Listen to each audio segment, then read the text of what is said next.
Hello, everyone. My name is Emily Hoppus, and I'm a technical officer in the product development and introduction team at FHI 360, and I'm also a contributor to the Contraceptive Technology Innovation Exchange, or the CTI Exchange.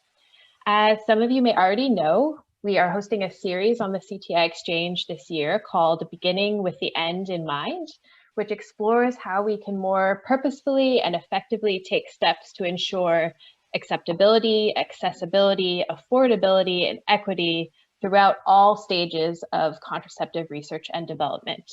So this is quite a large topic to tackle, and today we're going to focus more in on the issue of acceptability, and even more specifically on the topic of contraceptive-induced menstrual changes, or what we're calling CIMCs. So what are we talking about when we say contraceptive-induced menstrual changes? Well, CIMCs encompass all changes users' menstrual cycles that are caused by contraception, which includes changes to bleeding, duration, volume, frequency, and predictability, blood consistency, changes in the blood consistency, color, and smell, changes in uterine cramping and pain, as well as changes in other symptoms associated with menstruation during other phases of the menstrual cycle. So today I'm joined by a few experts and practitioners in the field who are working on the issue of contraceptive-induced menstrual changes, and I'll allow them to each introduce themselves as they answer my first question for them, which is this. So in your research or clinical practice, what is your most interesting finding or the most surprising thing you've discovered when it comes to users' preferences and contraceptive-induced menstrual changes? And Chelsea, why don't we begin with you? Sure. Hi, I'm Chelsea Polis. I'm a principal research scientist with the Guttmacher Institute. And my work on this topic focused specifically on the smaller subset of contraceptive-induced menstrual bleeding changes, which is part of the larger umbrella of CIMCs. And in researching CIMBCs, it struck me over and over, no pun intended, how much these bleeding changes bled into so many other areas of people's lives. Bleeding changes aren't a side effect that carry a known health risk. So it might be easy for some folks to kind of think, oh, we can brush this off as a relatively minor side effect. But I would say it's really important to know that some of these changes have profound effects, not only on people's contraceptive preferences and decisions, but also on so many other areas of their lives. And I'll give a few examples. Somebody's understanding of menstruation, their perceptions of the meaning surrounding menstruation or changes to those patterns, and even our responses to menstrual blood itself are really deeply culturally, socially, and individually rooted. So if a product changes those patterns, it can really link into so many other kinds of perceptions, whether or not those perceptions are supported by biomedical evidence. So this includes perceptions around how someone perceives their own body, how they perceive contraception to work, how vulnerable they feel to things like becoming infertile, or to a wide range of other health outcomes, like ranging from acne to cancer to death, which some people link with some of these changes. Changes to menstrual bleeding can also have really deep impacts on domestic life, from things like changes to intimacy with a partner, to shaping a partner's views on contraceptive use, and in some cases, even changing fears people have around exposure to intimate partner violence or marital infidelity, which can then impact somebody's exposure to HIV or other sexually transmitted infections. And then, you know, these kinds of changes can also really impact folks' ability to participate in domestic duties, work life, certain religious activities, not to mention impacting their need to access different kinds of products to manage their menstrual health. So I think the things that I've noted, you know, might sound like a number of kind of negative things, and then there's the flip side of it, which is also that many people find it very empowering to be able to have control over the timing or amount of menstrual bleeding that they have. And so many people have used certain hormonal contraceptive methods to deliberately avoid monthly bleeding, either on a very short-term basis for something like a honeymoon, or on a longer-term basis. So yeah, I would say what really surprised me the most as I dug deeper and deeper into the topic is just how intertwined menstrual bleeding and the perceptions that surround it are linked to so many areas of people's lives. Thanks so much. That's really interesting and important. Simon, would you introduce yourself and maybe add to what Chelsea said? Yeah, my name is Simon Kibira. I'm from Makerere University School of Public Health. I'm a lecturer here and very interested in reproductive health research. I'm not very far from my colleague, but I think for me, if I'm just picking out one thing is that that is surprising, is that women in the studies we conducted were more likely to be accepting of changes that lead to a reduction in the flow and stopping the flow. In the context that there are so many beliefs around, and this is both me as a researcher, but also it's hard to distinguish myself from the context here, knowing the cultural setting, that there is a lot of beliefs about retaining blood and where it goes, that still it would be preferred that women would opt for a method that does reduce the flow or completely stop the flow. For me was an interesting finding, even with all that context about the beliefs. So it seems like it's easier to deal with the beliefs about where the blood goes, and once you take those out of the picture, it seems that it's very acceptable to have a method that actually reduces or completely stops the flow. Menstruation. So that for me was the most surprising finding. Thank you, Simon. Funmi, would you like to add? Sure. My name is Funmi OlaOlorun, and I teach at the College of Medicine, University of Ibadan in Nigeria. I'm also a community health physician and a researcher. I think based on my research and personal experience, most of the Nigerian women I've come across and that I've been able to include in my research want to see their menses every month. They want to bleed unless they're pregnant or that unless they've accepted that they're menopausal. So from my research and interactions, I've heard women with no formal education report that they've actually visited a traditional healer to bring back their menses, when in actual fact, they're perimenopausal. They're just not ready to see the end of their regular menses that has been very regular for decades. And so women like this believe, like Chelsea had spoken about earlier, that menstruation is a cleansing process and it's an opportunity to clean the womb of debris and semen, and that's the way they would put it. And so they believe that women must abstain once they attain menopause because there's no way for them to clean their wombs of debris and semen. And so when they see a woman with abdominal swelling, which could basically just be fat, they kind of gossip behind her back and say, oh, we know what she's been doing, because they're assuming that it's an accumulation of semen and she's remaining sexually active in a context that assumes that women should abstain from sex once they attain menopause. But on the other end of this spectrum, we have some younger, more modern women who would be pleased to experience amenorrhea as a result of contraceptive use. And so their reasons would be the convenience, it's more compatible with their lifestyle, as well as cost savings. So there's a range of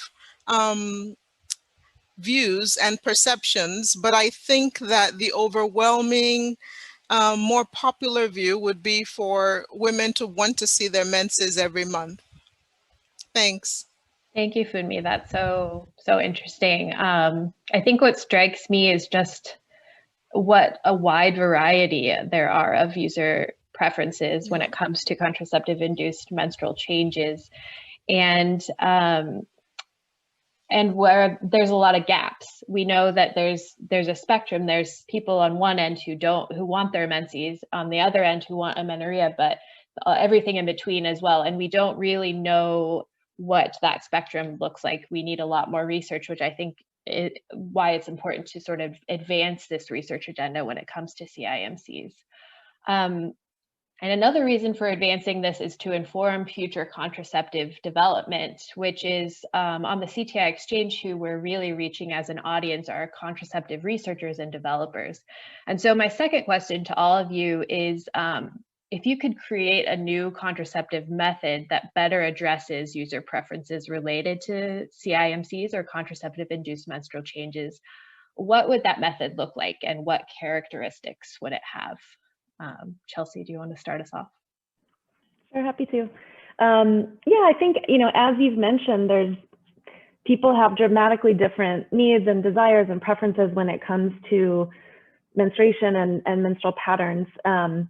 In our scoping review, we saw that in multi-country studies, it ranged from 0% of women surveyed in Tunisia who preferred amenorrhea all the way up to 65% of women surveyed in Brazil who preferred amenorrhea. And then, a lot of countries kind of fell somewhere between those two extremes.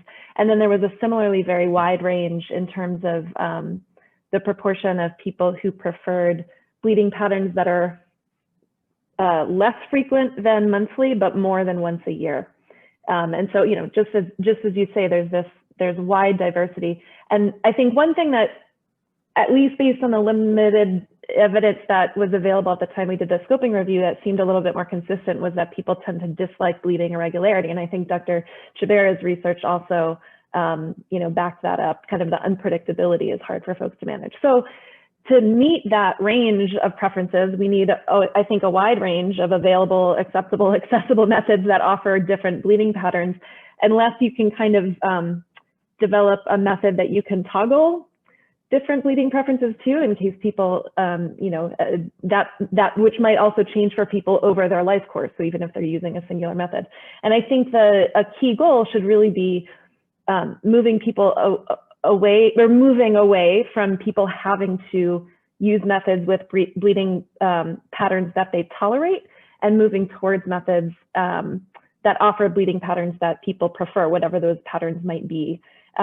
We have a range of contraceptive options available, so users do already have some of this choice, but for some of those methods, there's this phase that you have to pass through where bleeding patterns might be less predictable until they kind of stabilize, and that might be a challenge for some people. And then the only other thing I would add, kind of in addition to the question about product development, is that we also really need to ensure that people seeking contraception are being told what bleeding changes to expect, and then options for managing those. If they're able to kind of anticipate that, they might be able to make their choice in a more informed way. And so really high quality counseling, including really being sure that providers understand and are careful to align with the needs and values and desires of that particular user, could better position to find a method that they're not only willing to use, but excited to use, which would be wonderful. Thanks, that's great. Simon, do you have anything to add to that?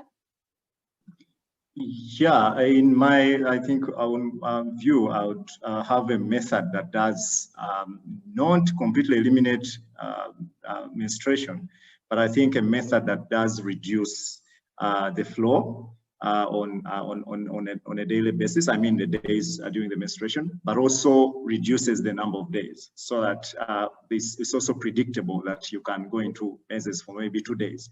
So I would think that would be a method that is more preferred. That if you had, like my colleague Funmi said, even here we had women who are opting not, I mean, many of them said no to amenorrhea completely, but the one that does reduce is really a preferred method, because it kind of reduces the cost of the material. If you're going to, you only use it for 2 days as opposed to 5-6 days, and you don't know how long next month is going to be. I think one that should not have caused any kind of irregularity, I mean irregular bleeding, because irregularity in bleeding, because you want to be predicting and be sure that it's going to be 2 days. So if we can achieve a product like that, I think for me that would be the most desirable. And I think other issues about accessibility and cost are probably easier issues to deal with, I would say, than the acceptability part, because I think that's where the biggest challenge is than the other part of access and cost. Great, thank you so much. Funmi?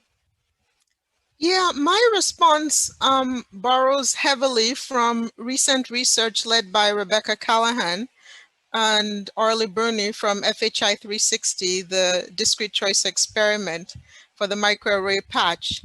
And if I were able to create a contraceptive method, I would create one that's discrete enough to be covered by everyday clothes, if it's in the form of a patch, that would leave no scars, that would be very easy to reverse. I'd ensure that it has no effect on a woman's regular menses, as I think that that would be preferred in this environment, and that's what the research shows from this environment. Other characteristics would include being painless, having a duration that's not available in the current mix, so maybe something like 6 months. I'd also focus on things that are compliant with self-care, and so would also propose a contraceptive that can be worn like a wristwatch and has similar characteristics to what I mentioned previously, that could be taken off for 30 to 60 minutes at a time without reducing its effectiveness in case you want to take a shower or go for a swim. And while both of these options would be hormonal, I expect that the dose will be small enough to minimize the possibility of excessive bleeding. So that's what I would wish if the genie came to me. Thanks, Funmi. I appreciate your creativity and also your preferences. So thank you so much for that. And I guess to all of the contraceptive developers watching right now, we pose this to you as a challenge. But thank you so much to all of you for joining this discussion with me. I know that we could all keep talking about this topic because it's a passion of all of ours, but I think I'll leave it at that. And thank you to the audience for watching this video. If you want to find out more information, I'll post some links and resources in the video description. And you can find out more information on the CTI Exchange at ctiexchange.org, as well as on our Twitter, LinkedIn, and YouTube pages. So thank you so much.